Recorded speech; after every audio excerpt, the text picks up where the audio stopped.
my God, this 49ers team is genuinely the most resilient team that I have ever seen. Andres from AA Sports. The San Francisco 49ers with more injuries than the average NHL team, and after losing George Kittle to an injury as well in this game, were still able to put up an incredible performance to get the win and eliminate the Philadelphia Eagles and end the Eagles' hopes of defending their Super Bowl title. This was one of the best playoff victories in franchise history. The 49ers were able to crack this Eagles defense, which has been good all year, and score 23 points. And Kyle Shanahan and Robert Saleh put up an incredible coaching masterclass. Final score, 23-19. The 49ers eliminate the Eagles in Philadelphia and advance on to the divisional round of the NFL playoffs. With that, here are the 49ers performance grades for this incredible win. Starting off with the quarterback, or I should say quarterbacks, plural. B+.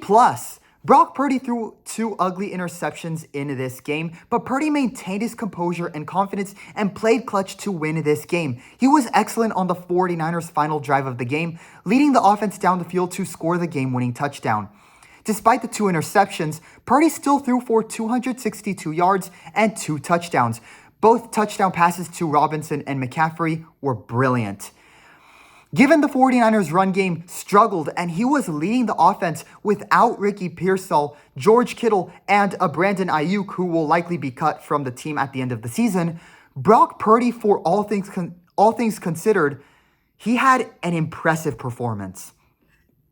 As for the other quarterback in the game, wide receiver Jauan Jennings, on a trick play, made an incredible throw to Christian McCaffrey, where Jauan Jennings essentially played as the quarterback in that trick play at the start of the fourth quarter.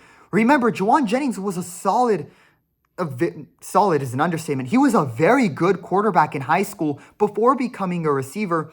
And, well, those past skills as a quarterback came into good use in this game. An incredible pass by Jennings, who was essentially the quarterback in arguably the best play of the game. Running backs, B+. Christian McCaffrey only had 48 yards on the ground in this game. And this is where I do have to give credit to the Eagles defense, who did well shutting down the 49ers run game. Nevertheless, McCaffrey still had an excellent game as a receiver out of the backfield with 66 yards and 2 touchdown catches. His first touchdown catch on the trick play from Jauan Jennings, catching the ball over his head, Willie Mays style, was excellent. McCaffrey is having an amazing season, even though he hasn't been as good in the run game. Fullback, A. Kyle Juszczyk had 4 catches for 49 yards, with his longest reception being for 27 yards. This was one of his best games of the season, along with his performance in the game versus the Bears. Look for the 49ers to try and give him the ball a couple of times in their next game, as in just about every game this season, there's always been 1 or 2 moments where Juszczyk is wide open to receive the ball, and in this game, those plays worked out well for the 49ers offense. Wide receivers, A. Ricky Pearsall was unable to play due to injury, and the 49ers were also without Brandon Ayuk, who has free-fallen on and off the field and will likely be cut from the team at the end of the season. Despite this, the receivers who were able to and did play were great in this game.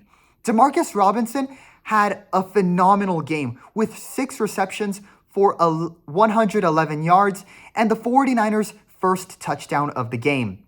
Jauan Jennings also had 1 big catch for 45 yards and later went on to throw the brilliant touchdown pass on that trick play. Look for Demarcus Robinson to be another key player for the 49ers passing game in the divisional round after his great performance in this game. Tight ends, C. George Kittle exited the game in the second quarter after his Achilles blew up on him. Yet another injury amid the 49ers' brutal injury crisis. And the replays of that were ugly to watch as well. Just heartbreaking for the 49ers and George Kittle, who, like Christian McCaffrey, was having a really, really good season. Now he will miss the rest of this season and possibly even most of or even all of next season due to this severe injury. Hopefully he has a quick and full recovery and we do see him return to the field as the elite tight end he has been for the 49ers. With Kittle out for the rest of the game, Jake Tonges played the rest of the game as the main tight end in place of Kittle. Tonges, who has been very good throughout the season when he has filled in for Kittle, had only one catch for 14 yards. It was clear that Kittle was an integral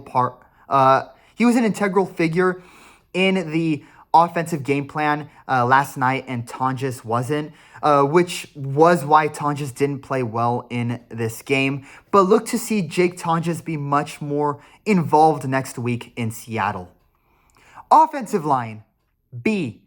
They didn't do well in paving the way for the 49ers run game, but when it comes to their pass protection, the offensive line was great, giving up only one sack against this Eagles team that has one of the best pass rushes in the league. So overall, an impressive performance for the offensive line, who did well protecting Purdy in this game. Defensive line, B. Keion White got the only sack of the game for the 49ers, which isn't ideal as the 49ers still have the worst pass rush in the league. Despite this, they managed to generate just enough pressure on Jalen Hurts into the second half when needed, and they minimized Saquon Barkley's impact to just 4.1 yards per carry and 0 touchdowns. There were even moments where they tackled Barkley behind the line of scrimmage, resulting in plays where the Eagles lost yardage. Their ability to help stop the run game showed great improvement in this game as they were able to make an elite running back in Saquon Barkley look almost non-existent. Linebackers, A+ grade for the linebackers. Eric Kendricks and Garrett Wallow, who are the team's third-string linebackers, one of them might even be the fourth-string linebacker at this point. They were the main linebackers who started in this game and combined to record 21 tackles and helped the defensive line in also minimizing the impact of the Eagles' run game. Kendricks was also the player who swatted the ball down on the final 4th and 11 play to eliminate the Eagles. What an outstanding performance by these two linebackers who didn't play a single snap for the team in the regular season, but stepped up when they were most needed amid all the injuries. The 49ers would not have won this game without their impressive performances in the defense. Secondary, A. Deommodore Lenoir covered A.J. Brown for most of the game and conceded just 3 catches for 25 yards. This was Lenoir's best performance of the season. Upton Stout also had a good game, blocking a pass attempt on 4th and 2 in the first quarter, and did well covering Saquon Barkley, minimizing his impact as a receiver out of the backfield. Jair Brown left the game with a hamstring injury because, of course, with the 49ers' current injury crisis. Fortunately, rookie Marquise Siegel, who played in Brown's place for the rest of the game, stepped up and also had a very good performance with 7 tackles in the game. Overall, a great game from the 49ers secondary. Special teams, A-. Eddie Piñeiro missed an extra point, which looked to have been blocked, and Thomas Morstead had a 25-yard punt where the ball trajectory just completely died amid the strong wind conditions in Philadelphia. Other than those plays, this unit was solid.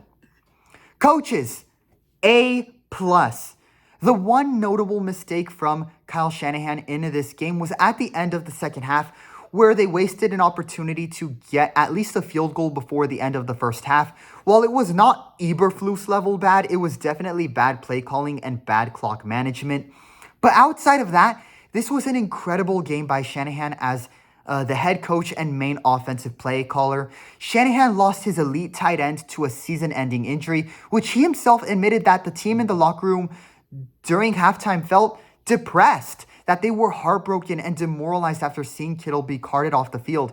But instead of feeling defeated and giving up, Kyle Shanahan rallied the team together and was able to lead the 49ers offense and the team as a whole into playing clutch in the second half, thanks to his excellent and creative offensive play calling. At the start of the fourth quarter, Shanahan called one of his best and most creative plays of the year. That reverse wide receiver pass from Jawan Jennings to Christian McCaffrey was incredible. Kyle Shanahan was clutch as the head coach in this game. And on the defensive side of the ball, Robert Saleh, just like Shanahan, had a brilliant game as the defensive coordinator, where he finally utilized the players he had available well and got the defense to put up a good performance, holding the Eagles' offense to just 19 points with a bunch of backup and third-string players. Granted, the Eagles' offense is worse than the sum of their parts, and their offensive coordinator might get fired for yet another poor performance from the Eagles' offense, as the offense has been a problem for the Eagles throughout the season, and obviously it was their undoing in this game. But Robert Saleh, with his strong defensive game plan, was the reason for that, and he gets credit for it.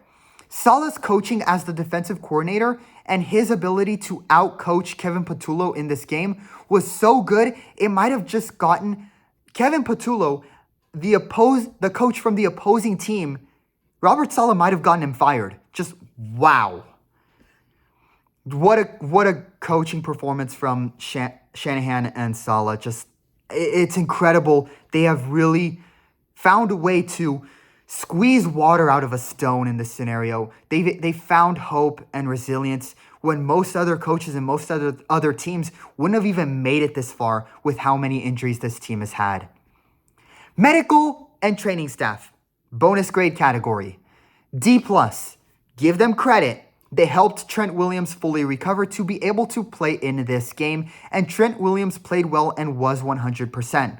However, Jair Brown's hamstring injury and George Kittle's torn Achilles will again have fans looking at the medical and training staff and questioning their competency. You know an injury crisis is bad when in the days leading up to this game, fans are making up conspiracy theories about the electromagnetic fields from an adjacent electrical substation being the cause of the 49ers injuries.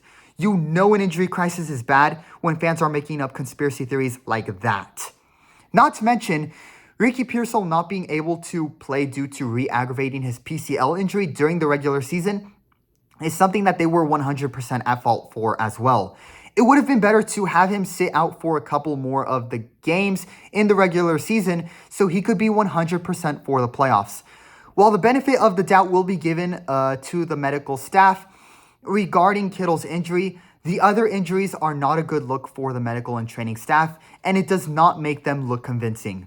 However, hopefully the 49ers don't sustain any further injuries during the week of practice and in their divisional round game versus Seattle. And yeah, give them credit. Trent Williams was able to come back healthy thanks to some of the good work that they did do. Final score, 23-19. The 49ers win and eliminate the Eagles in Philadelphia. And for an overall team grade, I am giving the 49ers an A-. With this win, the 49ers keep their hopes of a home Super Bowl alive and advance to the divisional round of the playoffs, where they will play versus the Seahawks in Seattle. What a win, and what a resilient team the 49ers are this year. Andres from AA Sports. That will be all for this video. Leave a like and subscribe to support my channel and my NFL content. Leave your opinions on this game in the comments section below. And stay tuned in for more NFL content throughout the playoffs. With that, thanks for watching and listening. Go 49ers.